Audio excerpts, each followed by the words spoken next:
My journey to hell ended with that baseball bat smashing my skull like lightning, then nothing. My parents, never home, left me to my old nanny Viola, who really loved me and read me Robin Hood at bedtime. Normal kids want to be famous footballers, but with Robin Hood 7 days a week, I just wanted to grow up quick and rob the rich. One day drunk, my mother threw Viola out, and watching her taxi drive away, I felt fear, especially alone at night. All the millions I was to steal never took away that fear. I was victimised at school, then a taller boy, Raymond, stopped the bullies. Best friends after school every day, we went bowling and to youth clubs. That summer in Brighton, as two innocent teenagers, we made plans for the rest of our lives together. Late back, Raymond's father banned us from ever seeing each other again. That bastard opened the gates of hell, and in revenge I smashed his front window. With Raymond gone, like a crazed, wounded animal, I snatched a woman's handbag. If you steal a handbag or millions of pounds, plan it right. Any mug can steal, it's not getting caught. I learnt that for the first and last time. To save the family reputation, my father bribed the magistrate to send me for medical reports. I was taken to an asylum and dragged down a long corridor where a perverted doctor molested me, but it got worse. He gave me my first amphetamine pill. I was addicted to the buzz, and over the next 20 years took over 500,000 tablets. One night the pervert wanted me to whip him, and with him padlocked to the bed I stole 200 pills, shared them with the other patients, and we wrecked the ward.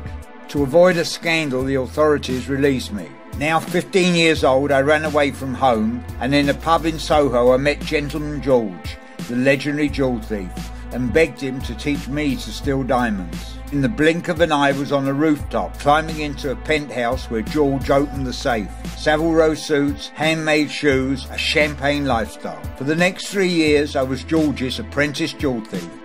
At 18 years old, I left George for the world of organised crime and Lenny Martin, who ran a construction company as a front for laundering money. Lenny's receptionist was Carmen, a stunning Maltese girl. My first job was with Cowley, a psychopathic lunatic, hanging a man out a window to collect a debt for the Craze, London's most feared gangsters. Lenny introduced me to Les, and I became the getaway driver on an audacious robbery. High on drugs, I was too stoned to realise what was really happening. In love with Carmen, I flew to Malta, where her widowed mother and 4 kid sisters all lived in one room. Carmen discovered she was pregnant and we got married. Before leaving, I bought her mother a luxury flat overlooking the sea. Back in England, the drugs exploded, and at an all-night party I missed our daughter Tanya's birth.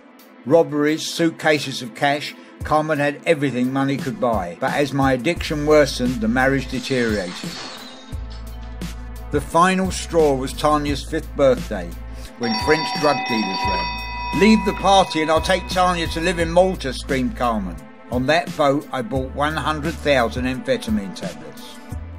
Carmen in Malta, I was now drinking and drugging 24/7. One night I rescued a gay, prominent city banker, Addict, who was being hassled, and became his minder. Here was a man who could sign cheques for millions, madly in love with me, at my mercy. At Alec's Mayfair home I met his 100-year-old mother, who privately warned me not to hurt her precious son.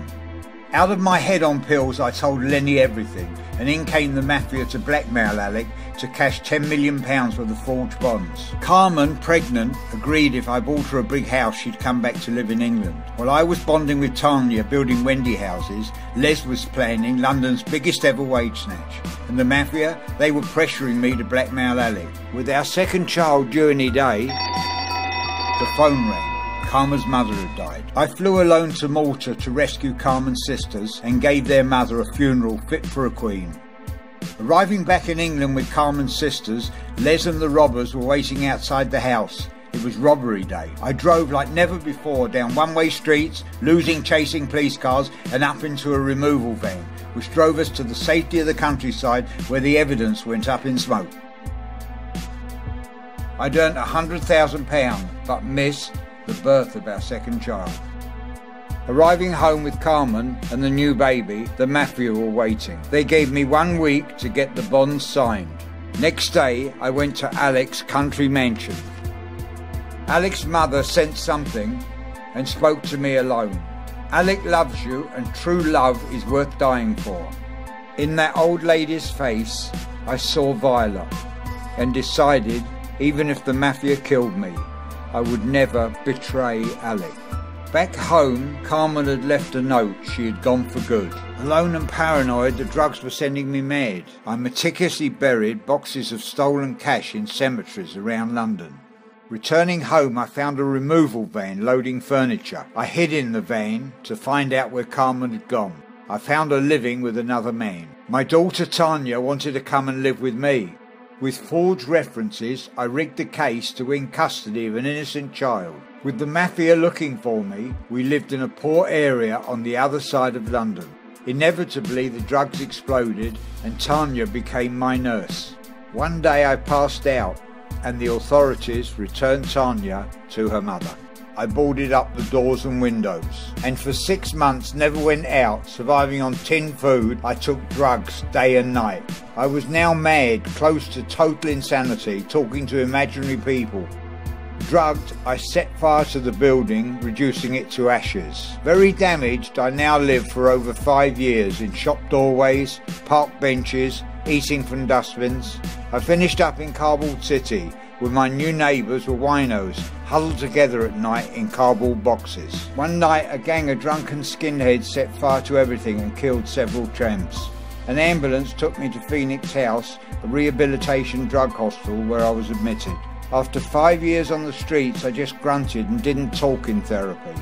But eventually I did, and a year later, off drinking drugs, was team leader when disaster struck. I was arrested. Some busybody flying squad officer believed my living rough was an act to avoid being caught. At Scotland Yard, photographs of the past brought back my memory, and I changed from a recovering addict to the old know-it-all Jack the Lad. Lenny Martin was shot dead and the case was closed. Back at Phoenix House, the psychological damage was done. I rejected the other addicts as small-time idiots, ran away, but when I couldn't find the buried cash, snatched the woman's bag, bought drugs, and was on the road to hell.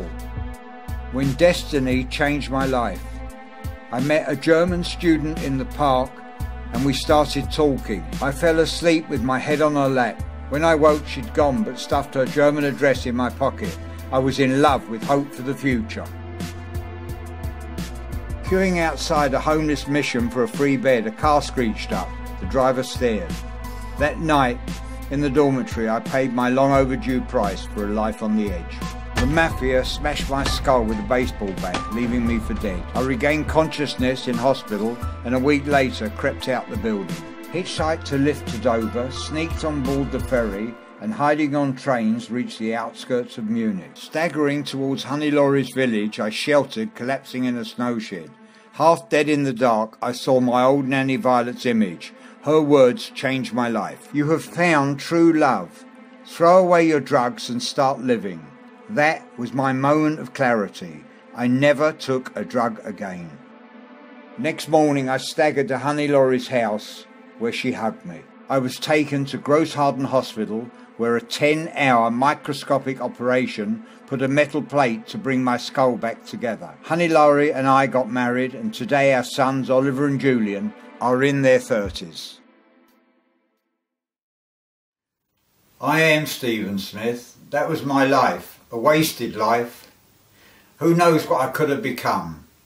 A barrister, a politician. I'm 72 years old today and would like to leave a legacy on film that crime doesn't pay and the true horror of addiction. My book has that legacy, but kids today can't or don't read. Thank you for your time, and I hope to meet you. God bless you. I've never been to Russia, so I can't talk about Moscow, but I can talk about what it's like to sleep with the bed up against the bedroom door, to be looking over your shoulder all the time, to wake up in the middle of the night every night in fear, white fear. And that's just the crime. Drugs? That's the real hell on earth. Let's show the kids which cul-de-sac not to go down and which roller coaster ride not to get on.